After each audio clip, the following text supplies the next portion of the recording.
Anti-Polémique Télévision, en direct du Siro, chef-lieu de la province du Haut-Touélé. Découvrez à présent notre magazine Santé. Dans le but de la célébration de la Journée mondiale du paludisme édition 2024 sous le thème Équité en matière de la santé, l'égalité des sexes et droits de l'homme, le ministre provincial de la Santé du Haut-Touélé, Norbert Mandana Bambenongama, a tenu un point de presse ce mardi 21 mai 2024 à l'invitation de tous les professionnels des médias de la province du Haut-Touélé. Après une courte modération par le docteur Mukombozi, la parole a été accordée à l'orateur du jour qui a fait son exposé, suivi de différentes questions de la part des professionnels des médias, en présence du comité provincial de la santé qui a répondu à ces invitations. Nous vous convions à présent de suivre l'extrait de l'exposé du docteur Norbert Mandana, série proposée par votre chaîne numérique Anti-Polémique TV en direct du Siro de la province du Haut-Touélé en République démocratique du Congo. Suivez. À célébrer la journée mondiale du paludisme, c'est l'occasion de souligner la nécessité d'investissement continu et d'un engagement politique et durable à faveur de la prévention du paludisme et de la lutte contre cette maladie. Vous savez très bien que le paludisme est évitable et traitable aussi, mais toutefois, il continue d'avoir des conséquences dévastatrices sur la santé et les moyens de subsistance des populations à travers le monde. Si on peut voir les données par rapport au rapport sur le paludisme à 2022, on va se rendre compte que le monde a enregistré 249 millions de nouveaux cas à 2022. Et c'était contre 247 millions de nouveaux cas de paludisme à 2021. Et par rapport à cette situation, le paludisme reste vraiment un problème prioritaire dans la région africaine. Au niveau de la région africaine, il demeure la cause majeure d'hospitalisation, la cause majeure des maladies et même aussi la cause majeure des décès, et surtout chez les jeunes enfants et les femmes enceintes.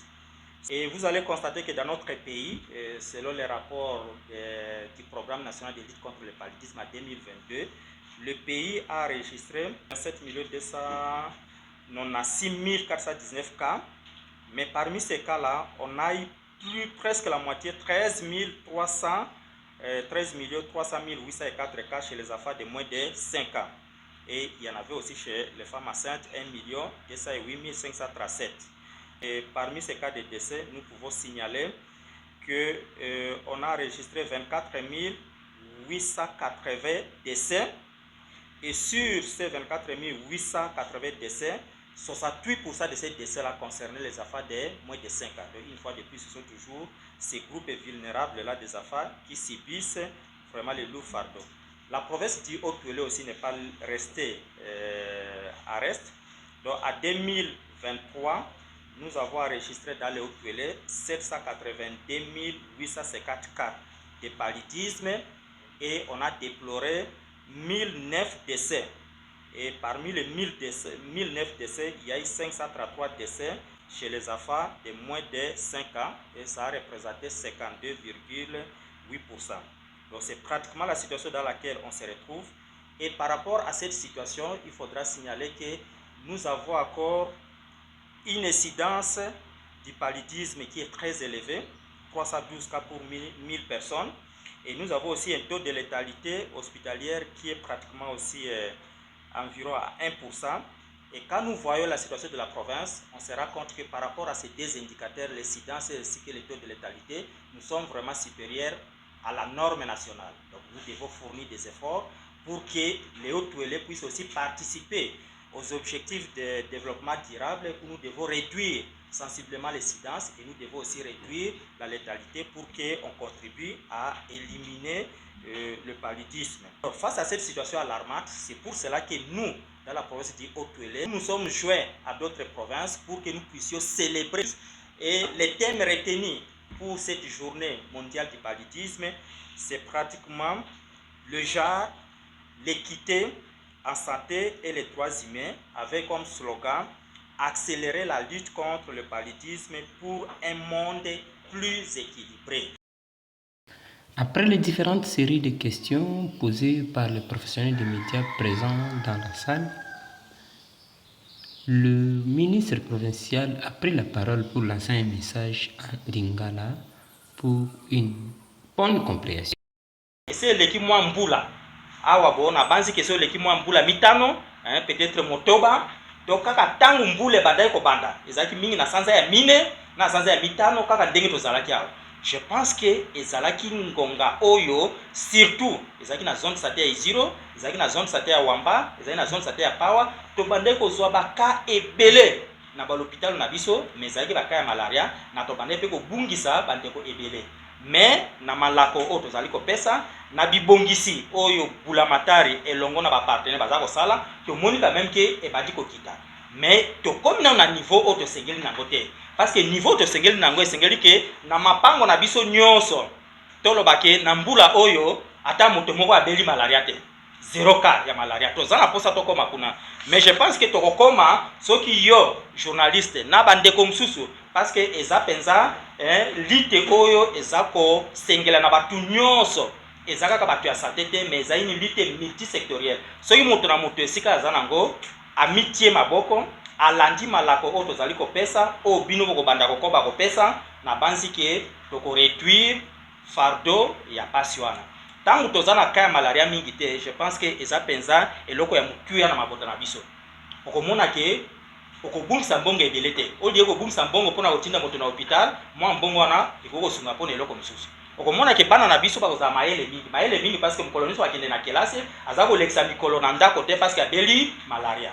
Donc tomeka kokitisa pasi wana. Donc eloko na koyebisa yango wana sikoyo lokola olobi malako nini tokoyebisa balandi oyo baza kolanda biso ngonga oyo tokoyebisa yango ke na kati na mboka na biso pasi ya malaria ezali eza koboma eza na bandeko ebele baza kozwama na pasi wana mais pasi wana ezali pasi oyo tokoki pe kosala makasi ke tozwa yango te tokoki pe kosala makasi ke moto akufa nango te surtout nano pona bandeko o bazali vraiment très fragile eza bana o bakokisi na mibu mitano te na basi ya zeni.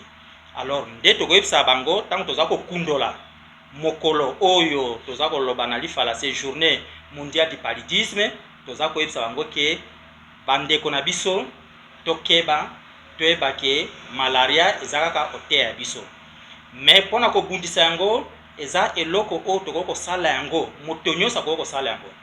Et pona kosala yango na banzi ke toza kaka na stratégie mitano bopeto ya mapango na biso ya mibale kolala na se ya musikitele butwiso ya misato kotinda basi o bazwi zemi na l'hôpital pour que basala kilo tango bazosala kilo bakosunga pe bango pona kobundisa bokono ya malaria ya mine soki omoni ke ndeko aza pembeni na oto aza na kati na libota na azwami na bilembo oyo ezali pene na malaria bilembo wana ezalaka mingi mwa nzoto moto mwa mutu pasi mwa kolemba alors esengeli totinda ye na lombango na centre de santé ezali pene totika nano kosomba ba paracetamol ba aspirine na banini kuna parce que paracetamol tozosomba kuna ekobikisa ete tant so ekomisa isusu malaria na makasi tobungisi moto mais totinda ye na l'hôpital kuna akozwa kisi ya ofele na akosala peke kisi ya ofele ya malaria mais ezali te mpona bapasi nyonso. Et je pense que eloko ya misato eza koloba ke na mikolo eza koya tokoyebisa lisusu bino ndenge nini tokoki kobundisa bokono wana à travers mangbele parce que eza déjà na bibongisi oyo ekosalema mpe na mboka na biso pour que bakotisa mpe mangbele ya malaria. Merci mingi. Okay, Papa ministre ko comprendre que na ye na sima nyonso po ezali passe ezali kotungisa bato lelo na ville ya Isiro ezali malade ya matoko.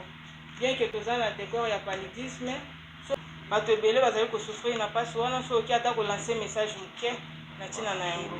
Eza solo lokola oti koloba na kati ya mikolo eseleki penepene poso moko bandeko ebele na kati na ville ya Isiro baza kobela pasi wana toza kobenga yango matoko me ntango biso bandaki kokola babenga ndeko Apollo. Monike ezali pasi oyo eza vraiment très contagieuse. Très contagieuse, ça signifie que ekoko leka na moto o aza nango eleki epai ya moto mususu.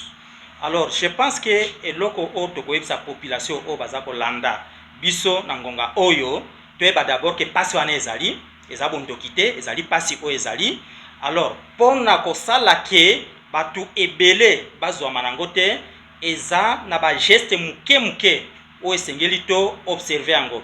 Première chose d'abord, il faut éviter contact physique na bandeko na période o. Contact physique eza par exemple kolobake tango okutani na ndeko bopesani maboko ndenge tomesanaki liboso avant Covid. Parce que déjà à partir de Covid quand même, to bandai déjà kozwa précaution to pesa maboko te. To esengeli ko pesa ndeko loboko te.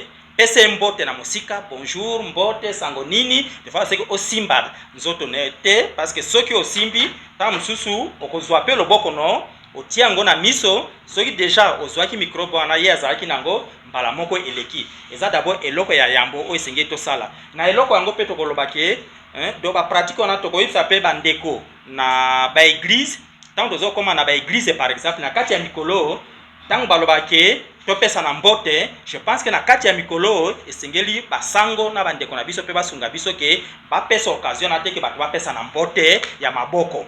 Maintenant wazo pesa na mbote ya maboko ezali pe na risque moi ebele. Donc ko éviter contact physique mais loko mususu oyo sungaka pe biso na bapasi mingi eza kosokola maboko tangu iso. Mwana kelasi ake na kelasi on suppose que eza na lave-mains eza na asokoli maboko na ye tout ça ainsi de suite et très bien. Tango pe azongi na mboka asokoli maboko na ye très bien. Yo pe tango ozako bima ozozonga na nini na mboka na yo osokoli maboko tangu iso. Tango ozosokola maboko tangu iso peut-être que osimbaki moi esika moko o microbe wana ezalaki mais tango osokola maboko na savona mai je pense que ekoleka. Alors ezali nini wana attitude wana nde tosengelaki tosala de façon à ce que to diminuer transmission ya pasi wana. Ce qui to observer yango très bien, je pense que malembe ekobando katama na entre-temps bandeko o baza nango pe okoki pe kokende na l'hôpital bakotala pe lolenge nini baboko sunga yo parce que ofanda nango na mboka kaka te kende na hôpital ta mso baboko komelo mwa kisi bapesi yo kisi oko otia na liso eko sunga pe yo mais naza ko insister mingi contact physique ezala te na pe kosokola maboko tangu iso ekosunga biso mwa malamu mpona pasi wana toza kobenga yango matoko to Apollo pour que ekita pe na mboka na biso lokola esalemaki na ki ese ekita kuna mais awa pe sengeli ekita tobanzi ke ekobanda kokende na ba mboka na biso na kati na etando ya province mobimba te. Je pense que kosuka kaka awa. Merci mingi. Très chers téléspectateurs, nous sommes à la fin de notre magazine spécial consacré à la santé sur votre chaîne numérique Anti-Polémique TV en direct de la ville d'Isiro, chef-lieu de la province du Haut-Touélé en République démocratique du Congo. Merci de l'avoir suivi. Abonnez-vous pour ne pas manquer le prochain numéro sur APTV Isiro.